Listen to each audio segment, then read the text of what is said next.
রাখবেন পর্দা এটা আল্লাহর একটা ফরজ বিধান। মা ও বোনেরা, পর্দা এটা কোনো নফল ইবাদত নয়, এটা কোনো সুন্নত ইবাদত নয়, এটা কোনো ঐচ্ছিক কোনো ইবাদত নয়, এটা আল্লাহ তাআলার ফরজ ইবাদত। আল্লাহ পাক অন্য আয়াতে বলেছেন, আউযু বিল্লাহি মিনাশ শাইতানির রাজিম ওয়াকরনা ফি বুয়ুতিকুন্না ওয়ালা তাবাররাজনা তাবাররুজাল জাহিলিয়াতিল উলা। আল্লাহ পাক বলেছেন, ওয়াকরনা ফি বুয়ুতিকুন্না, তোমরা যারা নারী জাতি আছো তোমরা তোমাদের বাড়িতে বসবাস করো, ওয়ালা তাবাররুজনা তাবাররুজাল জাহিলিয়াতিল উলা, খবরদার খবরদার তোমরা ওই জাহিলিয়াতের মেয়েদের মতো বাড়ি থেকে এরকম বেপরদা হয়ে তোমরা বের হইও না। তাহলে আল্লাহ পাক পর্দার কথা বলেছেন, আল্লাহ পাক শালীনতার কথা বলেছেন। কশ্চিন কালেও আপনাদের যাতে পর্দা নষ্ট না হয়, পর্দার বিঘ্নতা না ঘটে, এই দিকে আপনাদের খেয়াল রাখতে হবে। এটি একটি ইবাদত। ফরজ সালাত আদায় করা যেমন ইবাদত, ঠিক তেমনি পর্দা করা একটা ফরজ ইবাদত। এটাকে ছোট চোখে দেখার কোনোই মানে নাই। এই যে আজকে আপনাদেরকে দিনের বেলা আমাদের শ্রদ্ধাভাজন ব্যক্তি মিয়া সাহেব একটা আয়োজন করেছেন, দিনের বেলার আয়োজন আর রাতের বেলার আয়োজন, এখানে পর্দার অনেক ঘাটতি হয়, আপনারা এটা ভালো করেই জানেন। রাত্রেবেলা যখন অনেক পুরুষরা রাস্তা দিয়ে আসে, আপনারাও রাস্তা দিয়ে আসেন, অনেক নারীরা আপনারা যারা রাস্তা দিয়ে আসছেন, পুরুষরাও রাস্তা দিয়ে আসতেছে, হয়তোবা গায়ের ঘেঁষা লাগতে পারে, হয়তোবা আপনার কণ্ঠটা তার কানে যেতে পারে। এখন দিনের বেলা আপনি আসছেন, কত সুন্দর করে আপনি নিরাপয়ভাবে, আপনি নিরাপদভাবে, আপনি সুশৃঙ্খলভাবে এখানে বসে আছেন, এবং আমাদের মাঝে, আমাদের স্টেজ মাঝে এবং আপনাদের মাঝে একটা পর্দা ঝুলানো হয়েছে। এটা এই জন্যই ঝুলানো হয়েছে, আপনাদেরকে অপমান করার জন্য নয়, আপনাদেরকে অবজ্ঞা করার জন্য নয়, আপনাদেরকে ছোট করার জন্য এই পর্দা ঝুলানো হয় নাই। এটা একটা ফরজ ইবাদত। এই ফরজ ইবাদতকে মূল্যায়ন করার জন্য আপনাদের সকলকে এই ফরজ ইবাদত পর্দা মেইনটেইন করার জন্যই সামনে একটা কালো পর্দা ঝুলানো হয়েছে। বলেন সুবহানাল্লাহ। আপনারা মন খারাপ করবেন না যে আমরা হুজুরদেরকে দেখতে পারি না, আমরা আলেম ওলামাকে দেখতে পারি না। আপনাদের দেখার কোনো দরকার নাই, আপনারা শুধুমাত্র আলোচনা শুনবেন, নিজে জানবেন এবং আমল করার চেষ্টা করবেন।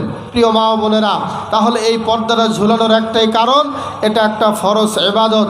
এই ফরজ ইবাদত যেন নষ্ট না হয়, এই জন্য এই পর্দার ব্যবস্থা। বলেন সুবহানাল্লাহ। সম্মানিত মা ও বোনেরা, পর্দার আলোচনা এ যাবৎ অনেক আলেম করেছে।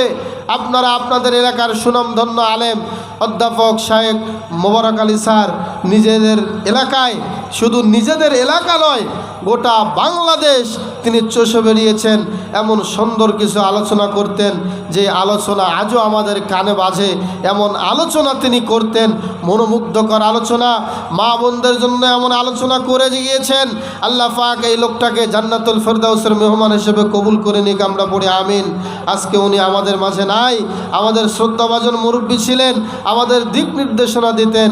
আজকে আমরা তাকে হারিয়েছি, আর আমাদের মাঝে এখন উপস্থিত আছেন আমাদের সকলের শ্রদ্ধাভাজন মিয়া সাহেব আলহাজ ফজলুল বারী খান, অধ্যাপক ফজলুল বারী খান মিয়া সাহেব। তিনিও অসুস্থ, আপনারা সকলেই জানেন। তার জন্য আপনারা দোয়া করবেন, আল্লাহ পাক যেন আমাদের মিয়া সাহেবকে সুস্থতা দান করেন, পরিপূর্ণ সুস্থতা দান করেন, আমরা সকলে পড়ে আমিন। আমার মা ও বোনেরা, আল্লাহ পাক বিশ্ব নবী নবী মুহাম্মদ রাসূলুল্লাহ সাল্লাল্লাহু আলাইহি ওয়াসাল্লামকে বলেছেন সূরা আহজাবের মধ্যে, পবিত্র কোরআনের সূরা আহজাবের মধ্যে আল্লাহ তাআলা স্পষ্ট ভাষায় ঘোষণা করেছেন, আউযু বিল্লাহি মিনাশ শাইতানির রাজিম, ইয়া আইয়ুহান নাবিয়্যু কুল লিআজওয়াজিকা ওয়া বানাতিকা ওয়া নিসাইল মুমিনিন يدنين عليهن من جلابيبهن যালিকা আদনা আন ইউরাফনা ফালা ইউযাইন ওয়া কানা আল্লাহু গফুরুর রহিমা। আল্লাহ তাআলা আমাদের নবীকে বললেন, হে নবী, কুল্লি আজওয়াজিকা, আপনি আপনার স্ত্রীদেরকে বলুন, ও বানাতিকা, আপনি আপনার কন্যা সন্তানদেরকে বলুন। কি বলুন? ও নিসাইল মুমিনিন, এবং মুমিনদের মধ্যে যত নারী আছে। তাহলে এখানে 3 রকমের নারীদেরকে আল্লাহ তাআলা আমাদের নবীকে লক্ষ্য করে বলতে বললেন। আপনি আপনার পরিবারবর্গকে বলুন, আপনি আপনার মেয়ে সন্তানদেরকে বলুন, এবং সমস্ত বিশ্বের যত নারী জাতি আছে সমস্ত নারীদেরকে বলুন। কি বলুন? সেই কথাটা কি? ইউদনিনা আলাইহিন্না মিন জালাবিবিহিন্না, তারা যেন তাদের গায়ের চাদরকে দিয়ে তারা একেবারে আবৃত করে, তারা যেন নিজেদেরকে আবৃত করে পর্দার মধ্যে ঢাকিয়ে রাখে। বলেন সুবহানাল্লাহ। প্রিয় মা ও বোনেরা, চিন্তা করেন, আল্লাহর নবীর স্ত্রীরা এমন পর্দাশীল ছিলেন, আল্লাহর নবীর স্ত্রীরা এত আল্লাহর প্রিয় গোলাম ছিলেন, প্রিয় বান্দি ছিলেন। এরপরেও আল্লাহ তাবারক ওয়া তাআলা আমাদের নবীকে বলেছেন, হে নবী, আপনি আপনার স্ত্রীদেরকে বলুন তারা যেন তাদের গায়ের চাদর দিয়ে, চাদর মুড়িয়ে তারা যেন তাদের শরীরটাকে আবৃত করে রাখে।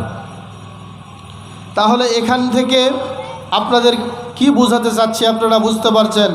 একজন নবীর স্ত্রীকে, নবীর পরিবারকে যেখানে আল্লাহ তাআলা পর্দার আদেশ করেছেন, সেখানে আপনাকে আরও কত পর্দা মেইনটেইন করতে হবে, কত বেশি করে পর্দার আনুগত্য করতে হবে, এখান থেকে একটু অনুধাবন করুন।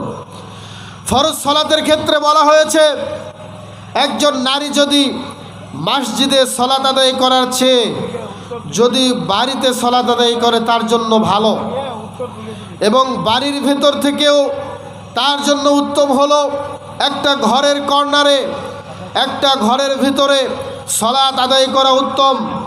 এরপরে বিশ্বনবী আরও বলেছেন, একটা ঘরের ভিতরের একটা কর্নারে পর্দা ঝুলিয়ে সেখানে একজন নারীর জন্য সালাত আদায় করা আরও উত্তম।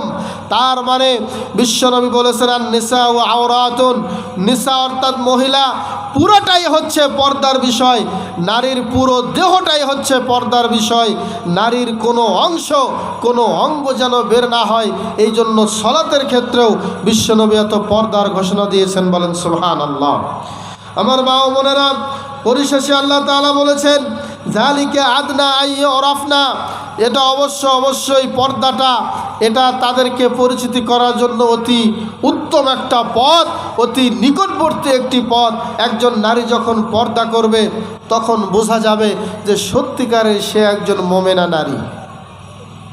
যদি পর্দা না করে পুরুষদের পোশাক পরিধান করে, পুরুষরা যেই পোশাক পরিধান করে এই পোশাক পরে যদি রাস্তা দিয়ে চলে, সেখানে বোঝা মুশকিল সে একজন পুরুষ নাকি হিজলা নাকি মহিলা, এটা বোঝা যায় না, এটা বোঝার কোনো কৌশল হয় না যতক্ষণ পর্যন্ত তার কাছে যাওয়া না যায়। কিন্তু একজন নারী যখন পর্দা করে, বোরখা পরে, ঢিলেঢালা পোশাক পরে রাস্তায় বের হয়, তখন দূর থেকে 1 কিলো 2 কিলো দূর থেকেও একজন দেখলে বুঝতে পারে যেটা একজন মুমিনা নারী, একটা পর্দাশীল নারী যাচ্ছে। সুবহানাল্লাহ। এই জন্য আল্লাহ পাক বলেছেন যে নারী জাতিকে পরিচিতি করার জন্য, তাদেরকে পরিচয় করার জন্য, তাদেরকে জানার জন্য পর্দার চেয়ে উত্তম কোনো বিধান হতে পারে না। আল্লাহ পাক এরপরে বলেছেন, ওয়া কানাল্লাহু গফুরুর রহিমা, আল্লাহ ক্ষমাশীল এবং অত্যন্ত দয়ালু। আল্লাহ বান্দাকে ক্ষমা করেন এবং অত্যন্ত দয়া করেন।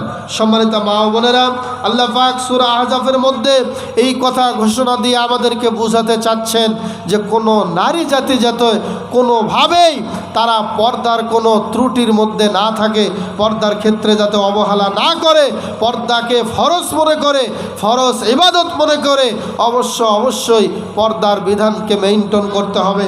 আজকে এখানে এসেছেন পর্দা করে, বাড়িতে আপনি আপনার চাচাতো ভাইয়ের সামনে পর্দা করবেন না, আপনার আপনার দেবরের সামনে পর্দা করবেন না, আপনার ভাসুরের সামনে পর্দা করবেন না, এরকম করা যাবে না। অবশ্যই সর্ব অবস্থায় আপনাকে পর্দা মেনটেন করে চলতে হবে। যদি আপনি তা না করেন তাহলে এই সময়ের পর্দা আপনার কোনো কাজে আসবে না। অবশ্যই বাড়িতে ভাসুর দেবর যারা আছে সবার সামনে আপনাকে পর্দা করে চলতে হবে, নচেত আপনার পর্দা নষ্ট হয়ে যাবে, ফরজ ইবাদত নষ্ট হয়ে যাবে। ফরজ ইবাদত নষ্ট হলে যেই গুনাহের কথা বিশ্বনবী মুহাম্মদ রাসূলুল্লাহ সাল্লাল্লাহু আলাইহি ওয়াসাল্লাম বলেছেন, ওই গুনাহের মধ্যে আপনি শামিল হয়ে যাবেন। অতএব আপনাকে অবশ্যই পর্দা মেনটেন করতে হবে। পর্দা ছাড়া আপনার কোনো মর্যাদা, পর্দা ছাড়া আপনার কোনো শ্রেষ্ঠত্ব ইসলাম দেয় নাই। আপনাকে পর্দা মেনটেন করে চলতেই হবে। যদি আপনি পর্দা না করেন তাহলে মনে রাখবেন, এই পর্দা না করার কারণে আপনাকে আপনার এলাকার লোক, আপনাকে আপনার সমাজ, আপনাকে আপনার পরিবার মূল্যায়ন করবে না। আপনার নিজের সম্মান যদি আপনি নিজে নষ্ট করেন, সেখানে আল্লাহ তাবারাকা ওয়া তাআলার আর করার কিছুই নাই। আল্লাহ চেয়েছেন আপনাকে সম্মান দিয়ে রাখবেন, আল্লাহ চান নাই যে আল্লাহ আপনাকে একেবারেই ভুলুণ্ঠিত করে আপনার ইজ্জতের হানি করবেন। এই সম্পর্কে আল্লাহ তাআলা, এই জন্য আল্লাহ তাআলা কোরআনে এই বিধান নাজিল করেন নাই।